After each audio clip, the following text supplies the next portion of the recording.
Where to begin? Obviously a crazy end to the game. A lot of things happened in tonight's game with guys getting injured and thrown out, and ended up having another late game situation, one that we all seem to be very familiar with at this point, the around 25 seconds trap to foul situation, which was executed beautifully tonight. The first trap was great. Kelly made a great play on the ball to get the steal. Nikhil flowing down the court, finding B's for three.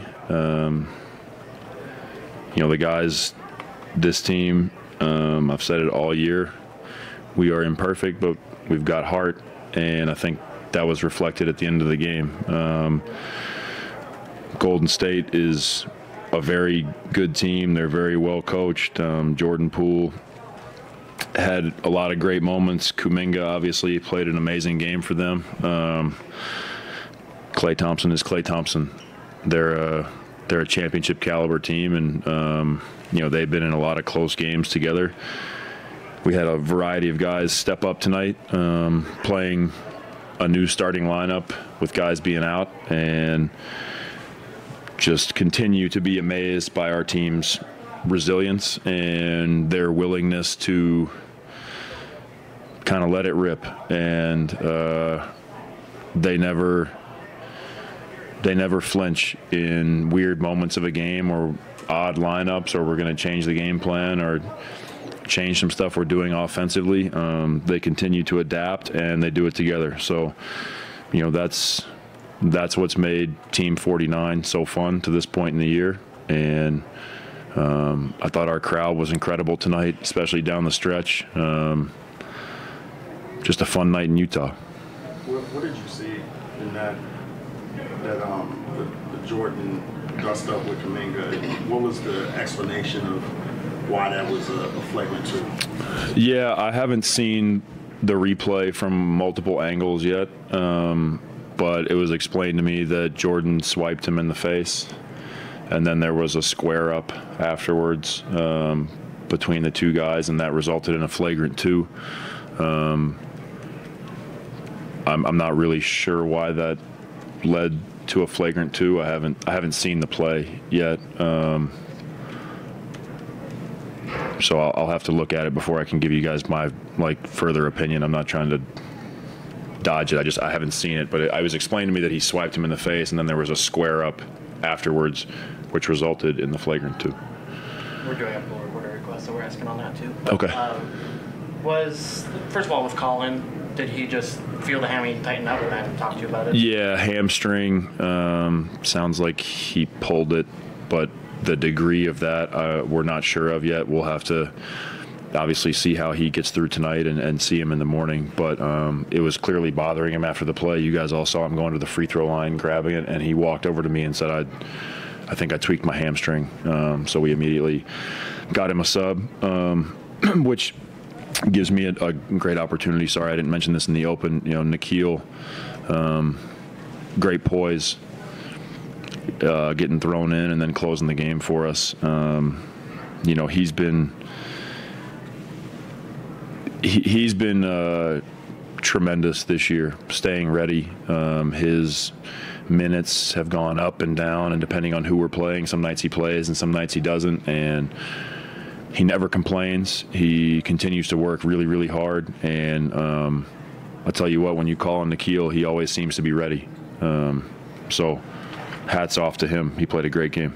Did you tell him you needed the three there, or was that his read to turn the... So we were going to try to get a three off the dribble. Once he broke the three-point line, myself and every other person in the gym thought that he was going to lay it in. And it seemed like everybody on the court sort of froze, and he fired it out to Bees. He made a great play, but we were trying to get a three there in an attempt to then have us down one and be able to foul and stay in the game. But the initial part of the play was to try to, we were coming in transition, so it was to try to get a 3 off the dribble. And he made a terrific read, and, Bees knocks down another big 3 ball. On the ensuing defensive play, what's kind of the best case scenario? What are you hoping for versus, what are you trying to do there? Are you just hoping you can foul ASAP? Or on the 6 point whatever seconds? Yeah. The one the side out? On the final play, after the... Yeah, so on a play like that, we talked in the timeout about we're trying to full deny, and we are gambling going for the ball, and if we don't think we can get it, we foul immediately. So we're trying to steal the inbound pass. And so from my angle, their backs were to me, but it looked like on Poole catching the ball, and Nikhil swiped, got the ball, and jarred it loose. And then we went out in transition, and Bees made a really heady bounce pass to Tech, and the rest is history on that one. But we were trying to gamble and go for a steal on the inbound pass, and then foul immediately on the catch. In all those situations, you always tell the guys when you are gonna foul to swipe for the ball, and sometimes you get lucky and you get all ball, and Nikhil has great hands and good instincts for the ball, so huge play.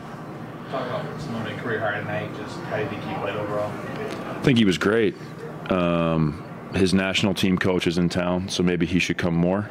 But he, similar to Nikhil, we've had a bunch of guys on our team because of our depth. We have some good players that don't get to play every night, and again, he's been a pro since he was 16 years old, and he continues to work every single day. Another guy that never complains, never asks for more.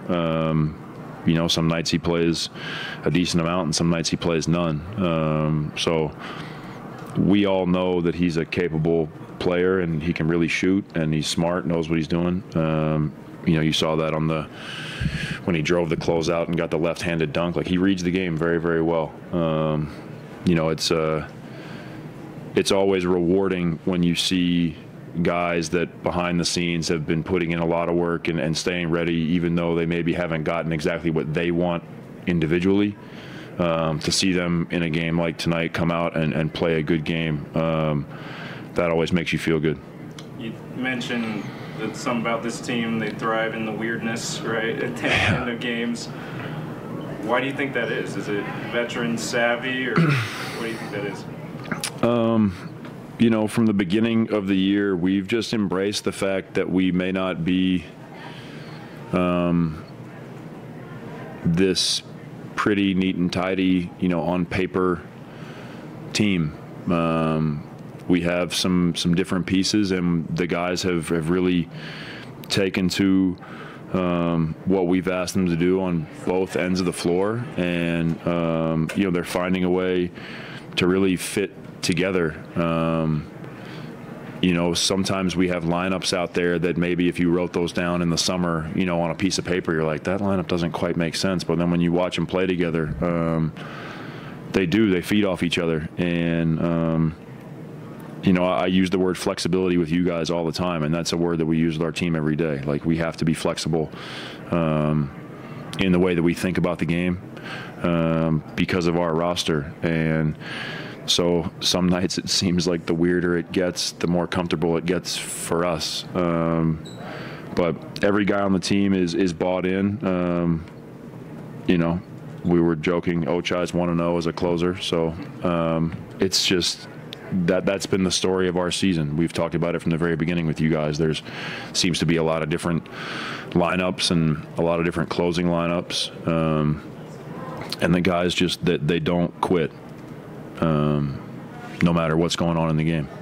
A footnote now, maybe, given the way the thing finished, but at halftime, were you talking to the guys pretty much the way you talked to them last week, as far as not enough defensive effort, giving them 9 offensive rebounds, and then they only give up 2 offensive rebounds, I think, in the first 16 minutes of the second half, and only 22 points, and kind of a similar story.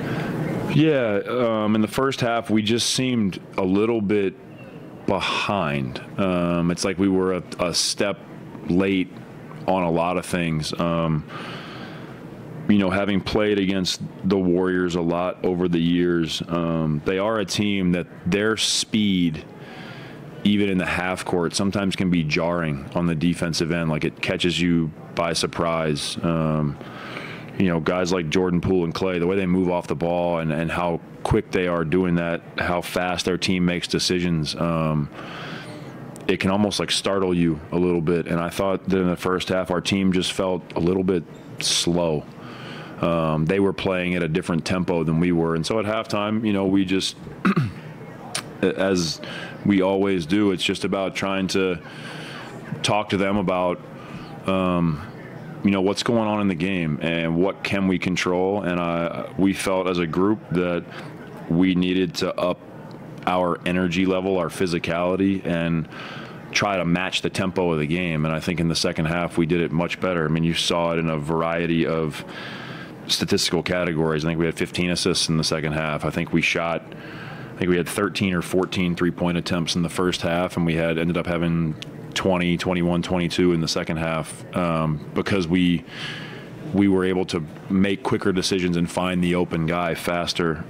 The rebounding, like you mentioned. So I think they had 0 offensive rebounds in the third quarter. So, you know, some nights are like that. You find yourself on the wrong side of dictating the tempo of the game, and our guys adjusted very, very well at halftime and stuck with it all the way through. Good. Thanks. Thanks, guys.